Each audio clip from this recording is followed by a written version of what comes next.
담임 목사님께서는 지금 스코틀랜드 총회에 참석하고 계십니다. 그래서 오늘은 제가 대신 하나님의 말씀을 함께 전하도록 하겠습니다. 그래도 1부 때는 상당히 떨렸는데 사람은 이제 좀 면역이 되는 건지 2부 때 되니까 조금 그나마 좀 괜찮네요.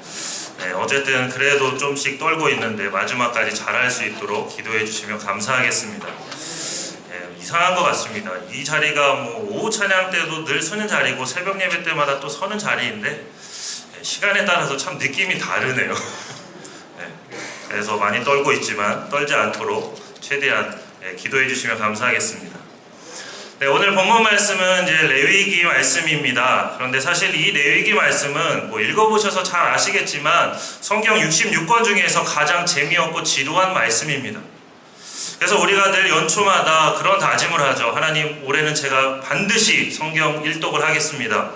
그렇게 다짐을 하면서 열심히 읽어가다가 그런 우리의 모든 그런 노력들을 무참히 포기하게 만드는 말씀이 바로 이 레위기 말씀입니다. 그래서 성경에 보면 창세기부터 시작해서 이렇게 출애굽기까지는 이렇게 종이가 많이 헐어 있다가 레위기부터는 이렇게 빳빳한 종이가 있는 걸 여러 번 보게 됩니다. 하지만 이렇게 지루한 이 레위기 말씀이 당시 이스라엘 백성들에게는 너무나 중요한 말씀이었습니다. 왜냐하면 출애굽을 통해서 하나님의 구원을 경험한 그 이스라엘 백성들이 이제 앞으로 하나님의 백성으로서 하나님과 어떤 관계 속에서 살아가야 하는지, 그리고 다른 사람들과는 어떤 관계 속에서 살아가야 하는지, 그러니까 그런 삶의 방법에 대해서 잘 정리한 말씀이기 때문에 그 당시 이스라엘 백성들에게는 너무나 중요한 말씀이었다는 것입니다. 그런데 이 말씀이 그 당시 이스라엘 백성들에게만 중요했냐? 그렇지는 않습니다. 이 말씀은 그 이후를 살았던 이스라엘 백성들에게도 또 현재를 살아가고 있는 우리에게도 마찬가지로 너무나 중요한 말씀입니다. 그래서 오늘은 이 레위기 말씀을 통해서 함께 하나님의 은혜를 나누도록 하겠습니다. 어떤 젊은이 3명이 모여서 그런 이야기를 했던 걸 들은 적이 있습니다. 무슨 이야기였냐면 과연 누가 더 상사로부터 부당한 명령을 받았느냐 하는 그런 이야기였습니다. 그래서 한 명은 우리 회사 과장님은 말이야 나한테 자기 자녀 이렇게 학원 가는데 좀 차로 태워다 주라고 그런 일을 시켰다고 그렇게 불평을 하고 있었고, 또 다른 한 명은 등산 많이 하잖아요. 꼭 쉬는 날 왜 불러가지고 등산을 하는지 모르겠다고 그렇게 불평을 했습니다. 그런데 그 이야기를 듣던 옆에 있던 한 청년이 갑자기 책상을 쾅 하고 치더니 너희들은 그래도 약과라고 그렇게 말하면서 이야기를 했는데 그 이야기가 상당히 충격적이었습니다. 뭐였냐면 회사 부장님이 하루는 전화를 해서 문상을 오라고 했다는 것입니다. 그래서 아버지나 이렇게 어머니가 돌아가셨나 보다. 그래서 급하게 그 상가를 향해서 갔습니다. 장례식장에 들어갔는데 그 장례식장 안에 있는 그 영정사진을 보고 기겁을 했답니다. 왜냐하면 그 영정사진에 부장님이 기르던 개의 사진이 있었던 겁니다. 그러니까 개의 장례식장에 문상을 오라고 한 거죠. 그래가지고 이거 뭐지? 그러고 있는데 고민이 됐답니다. 이 개 앞에 이거 절을 해야 되나 말아야 되나 고민을 하고 있는데 더 이상 고민할 것도 없었던 게 문상으로 다른 사람들이 거기다 대고 넋죽넋죽 절하고 있던 것입니다. 그래서 이 사람도 어쩔 수 없이 절을 했다고 합니다.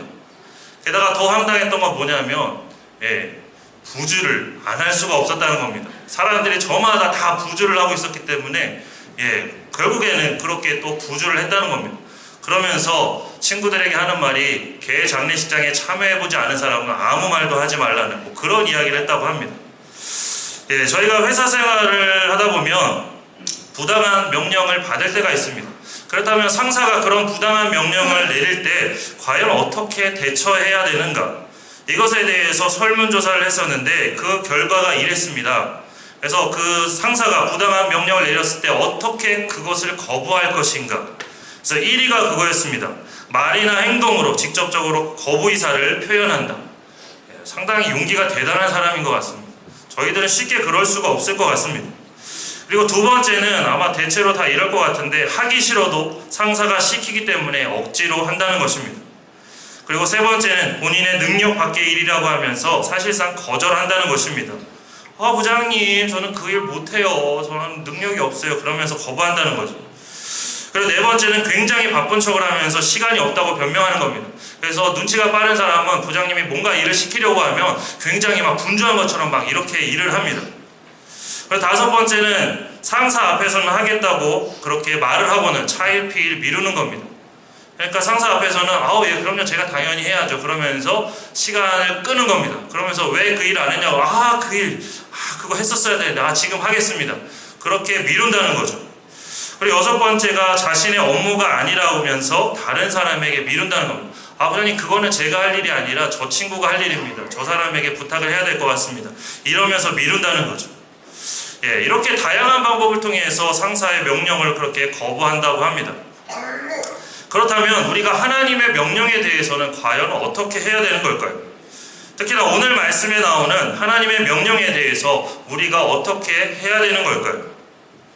하나님께서는 이스라엘 백성들에게 7째 해에 농사를 짓지 말라고 그렇게 명령을 하셨습니다. 그뿐만이 아니라 50년째 되는 해에도 농사를 짓지 말라고 하셨습니다. 그러니까 49년째와 50년째에는 연속으로 2년이나 농사를 짓지 말라고 그렇게 명령을 하신 겁니다. 이걸 우리의 상황에 따라서 바꾸면 이런 거죠. 6년 동안은 열심히 직장 생활을 하다가 7년째 되면 그 직장을 쉬라는 겁니다. 그리고 49년째에도 쉴 뿐만 아니라 50년째에도 직장을 쉬라는 것입니다. 직장을 50년 동안이나 다닐 일은 없겠지만 어쨌든 50년째도 직장을 쉬라는 것입니다. 그러면서 불로소득으로 얻은 그것을 가지고 생활을 하라는 것입니다.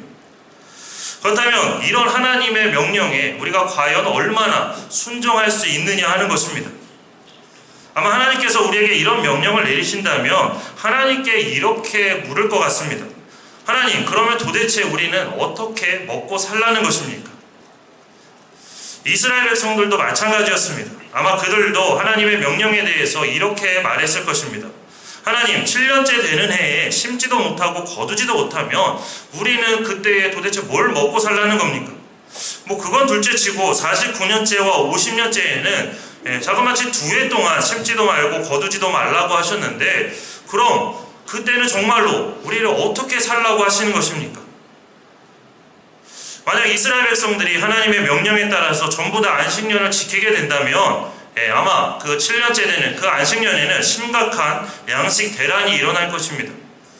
왜냐하면 옛날에는 저희 나라도 최근까지도 그랬었죠. 한 해 농사를 지어서 한 해 먹는 그런 구조였습니다.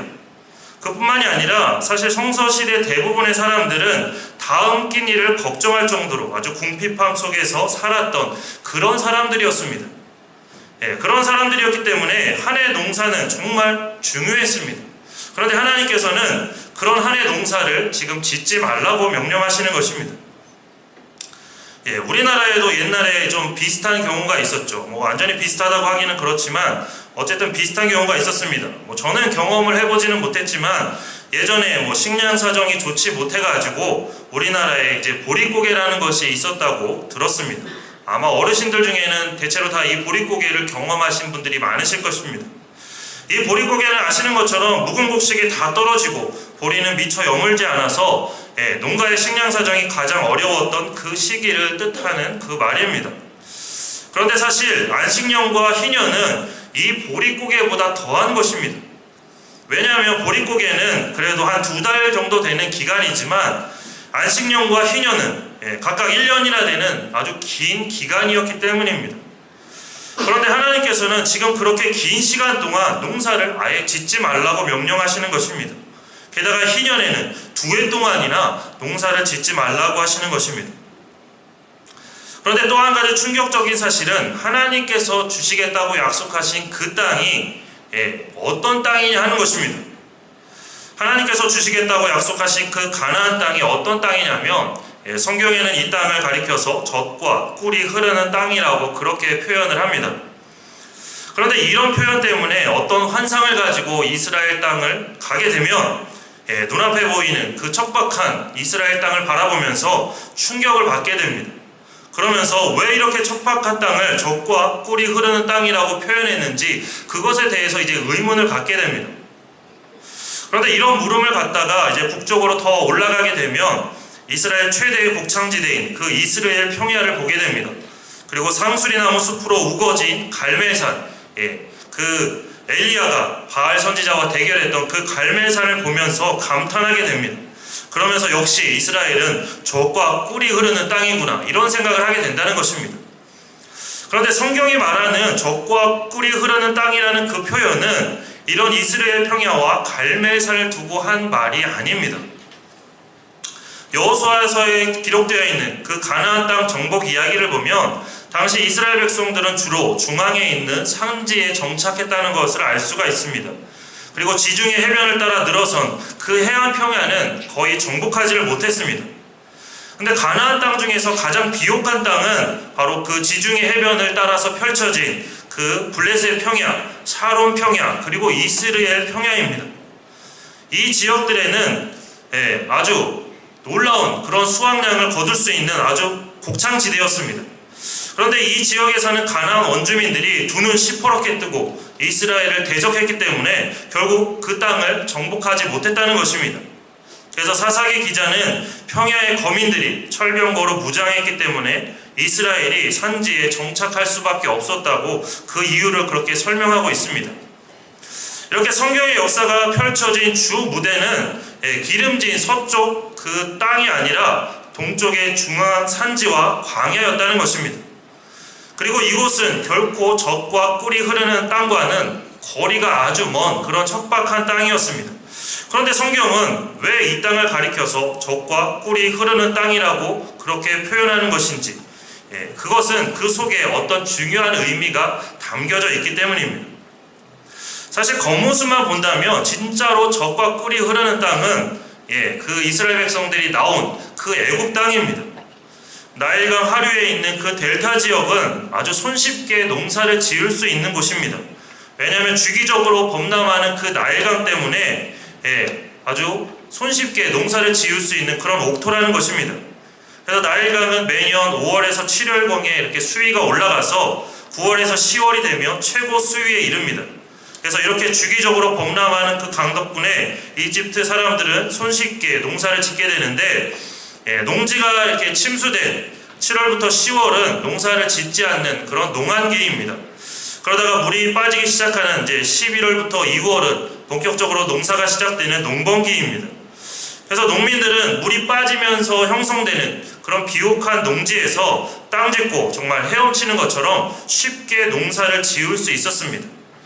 그러니까 나일강에서 농지까지 따로 이렇게 물을 끌어올 필요가 전혀 없었다는 것입니다. 왜냐하면 자연적으로 물이 채워졌다가 빠지기 때문입니다. 뿐만 아니라 나일강의 범람기에는 상류에서 그 아주 부드러운 흙들이 그렇게 하루로 밀려오게 됩니다. 그래서 그 델타 지역에 그 부드러운 흙들이 쌓이게 되면서 결국에는 비옥한 옥토가 된다는 것입니다. 그래서 이 애굽 땅이야말로 농사를 짓기에 최적의 조건을 갖춘 곳이었습니다. 그런데 그에 반해서 이스라엘 땅은 어떤 땅이었냐면 사시사철 흐르는 강이 없는 그런 땅이었습니다. 그래서 농사를 짓기 위해서는 하늘에서 내려오는 그 비를 의존할 수밖에 없었습니다. 물론 이스라엘 땅에도 강이 전혀 없는 건 아닙니다. 요단강이라는 그 강이 있기는 합니다. 그런데 이 요단강은 농업용수로 쓸 수 없는 그런 강이었습니다. 왜냐하면 요단 강물은 어디서부터 흘러오는 거냐면 그 갈릴리에서부터 흘러가지고 사해바다로 흘러가는 물인데, 갈릴리도 사실 그 해수면이 평균 해수면보다 자그마치 200m나 낮습니다. 그런가 하면 그 사해는 평균 해수면보다 자그마치 400m나 더 낮습니다. 그러니까 너무나 낮은 곳으로 이렇게 흐르다 보니까 당시에는 이제 펌프 기술이 없었기 때문에 그 물을 끌어다가 농업용수로 사용할 수가 없었다는 것입니다. 그래서 결국 하나님께서 비를 내려주시지 않으면 아무것도 할 수 없는 그런 땅이었습니다. 그래서 이스라엘 땅이 젖과 꿀이 흐르는 땅이냐고 물으면 사실 인간적인 대답으로는 그렇지 않다고 대답할 수밖에 없습니다. 하지만 영적으로는 그렇다고 또 대답할 수 있는데, 그 이유에 대해서는 조금 이따가 설명을 해드리도록 하겠습니다. 어쨌든 이렇게 하나님께서 주시겠다고 약속하신 그 땅이 만약에 애굽처럼 정말로 풍성한 수확을 할 수 있는 그런 좋은 땅이라면 그나마 안식년과 희년을 지킬 수도 있었겠죠. 그렇게 풍성한 수확을 얻지도 못하는 그 척박한 땅에서 하필이면 안식년과 희년을 지키라고 하나님께서 그렇게 명령하셨기 때문에 그 명령이 어떻게 보면 이스라엘 백성들에게 있어서는 너무나 부당한 명령이라고 생각될 수 있었다는 것입니다.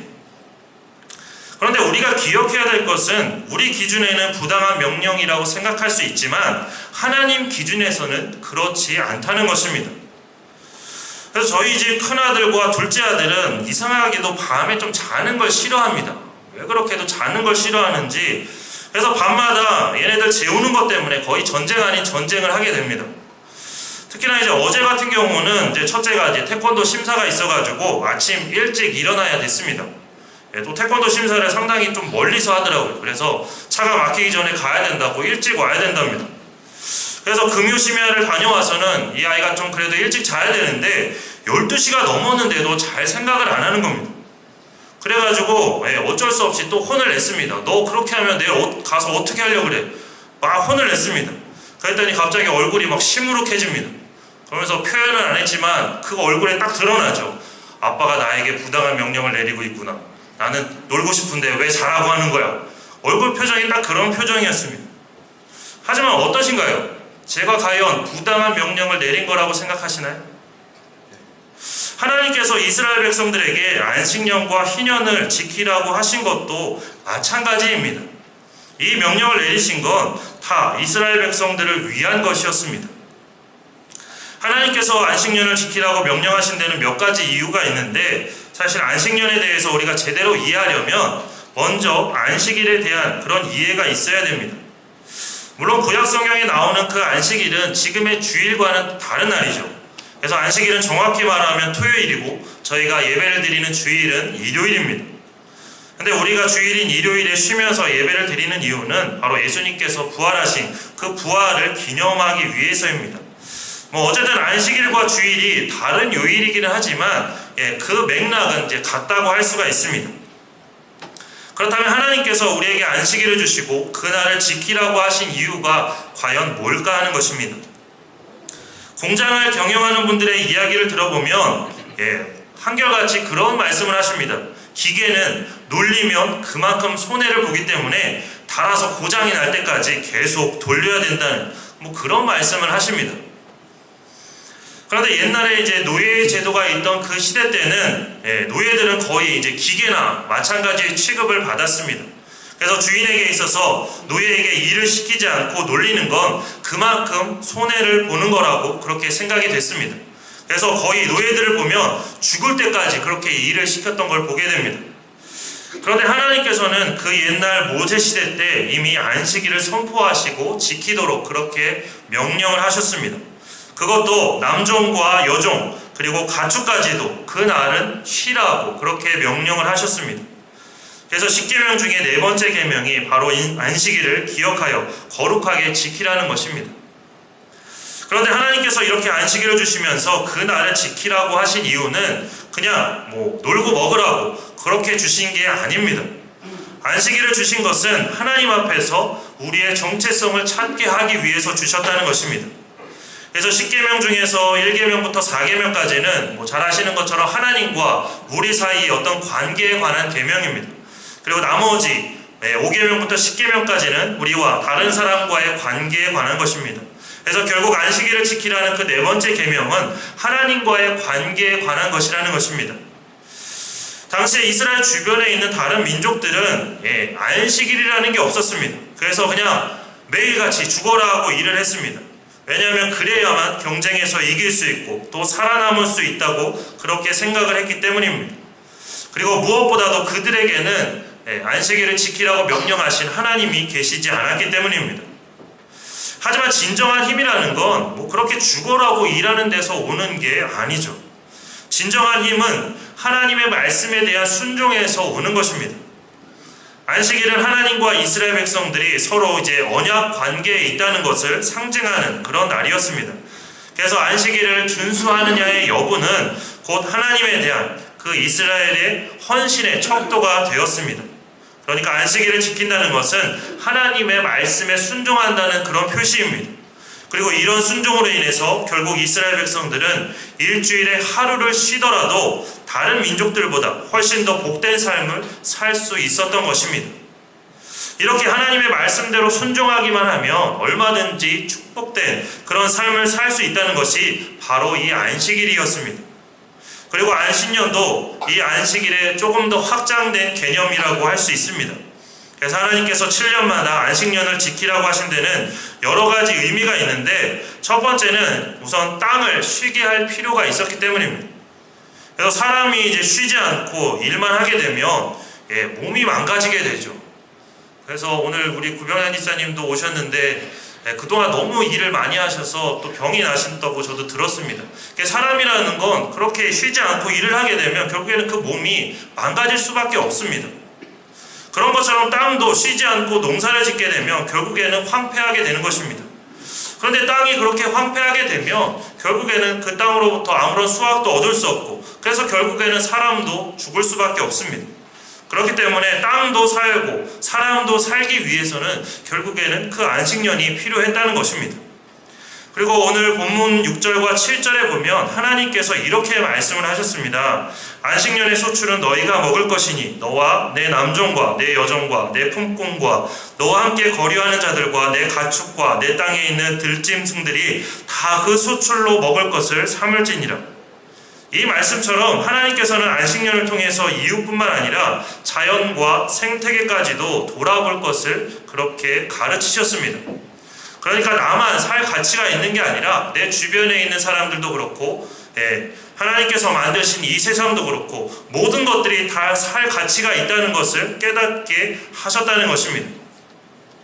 그리고 안식년을 지키라고 명령하신 가장 중요한 이유는 이것을 통해서 하나님이 땅의 주인이라는 것을 알게 하기 위해서, 그래서 하나님을 더 의지하게 하기 위해서 그 안식년을 지키게 하셨다는 것입니다.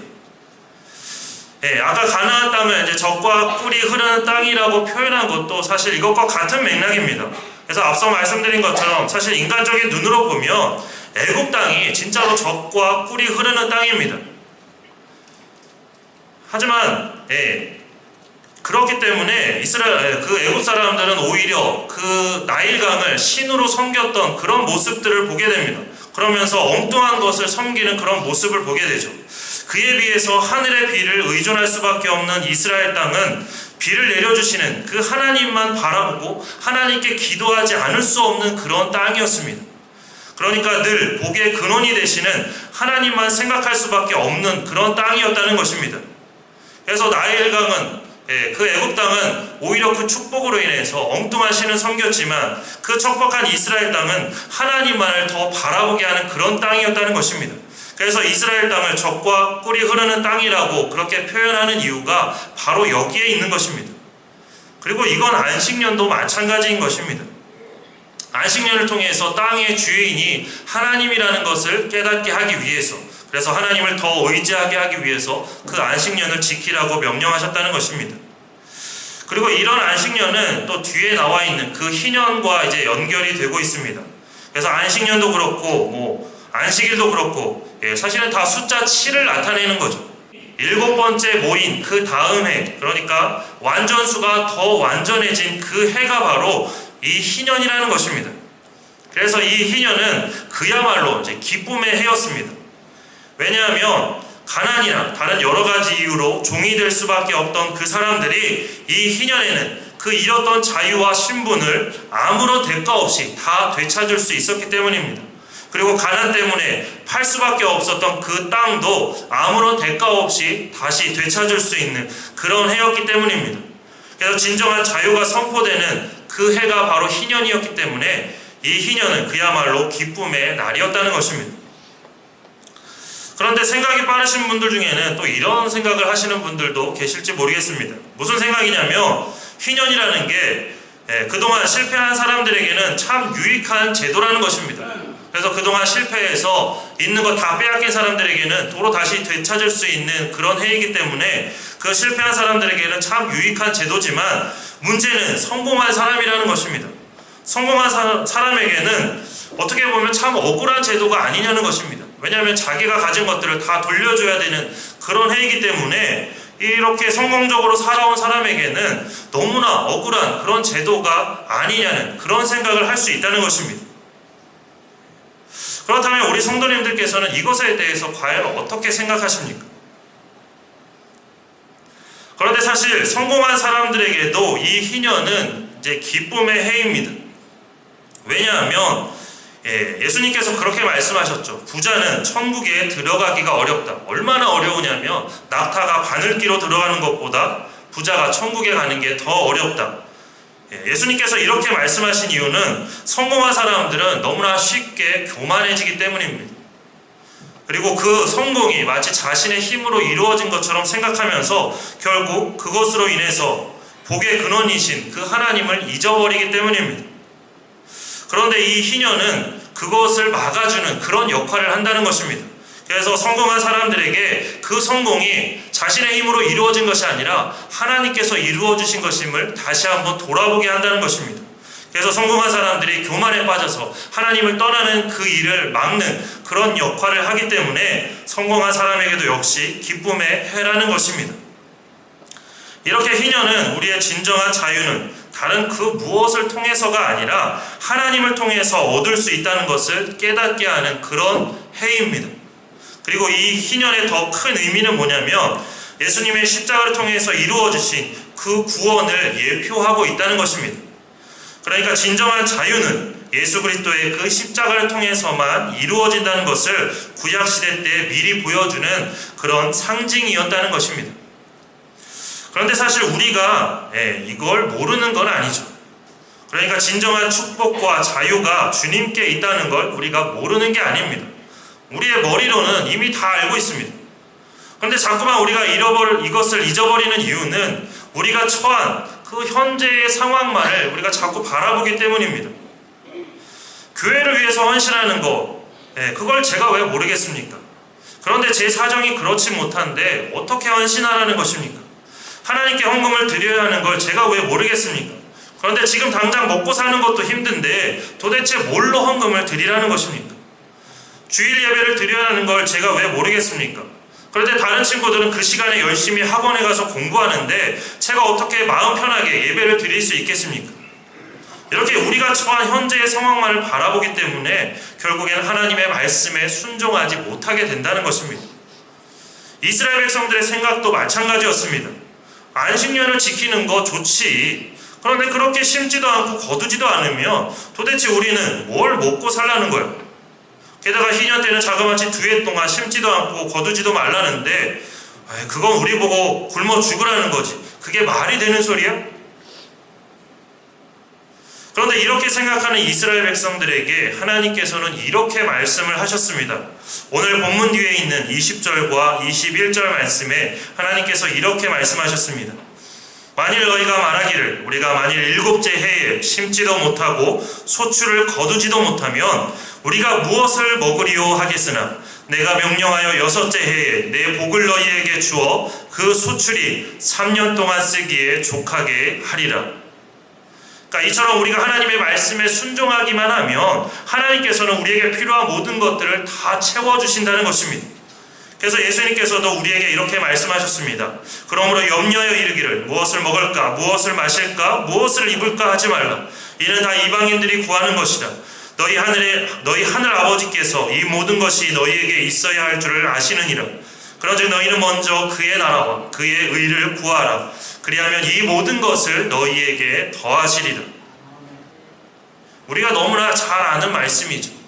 머리로는 너무나 잘 알고 있는 말씀입니다.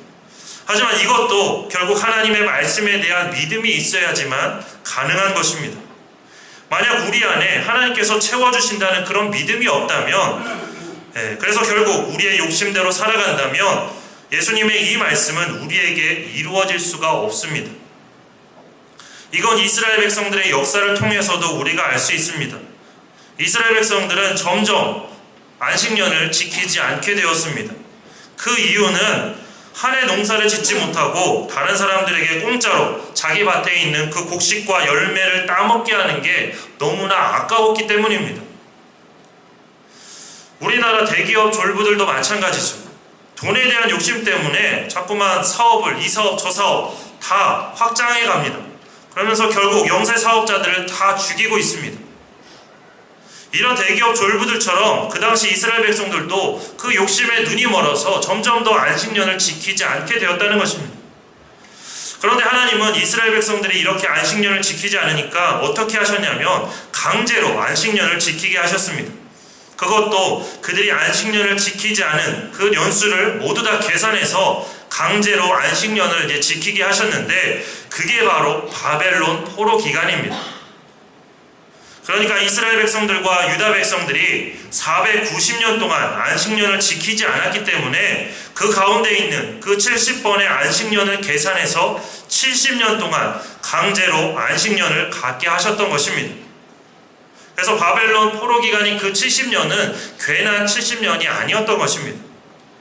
그리고 포로 생활을 하는 그 70년 동안에 사실은 한 번의 희년이 있어야 했죠. 그런데 그 희년도 오지 않았습니다. 왜냐하면 바벨론이 그것을 인정하지 않았기 때문도 있지만, 그것보다는 이스라엘 백성들이 그동안 안식년을 지키지 않았기 때문입니다.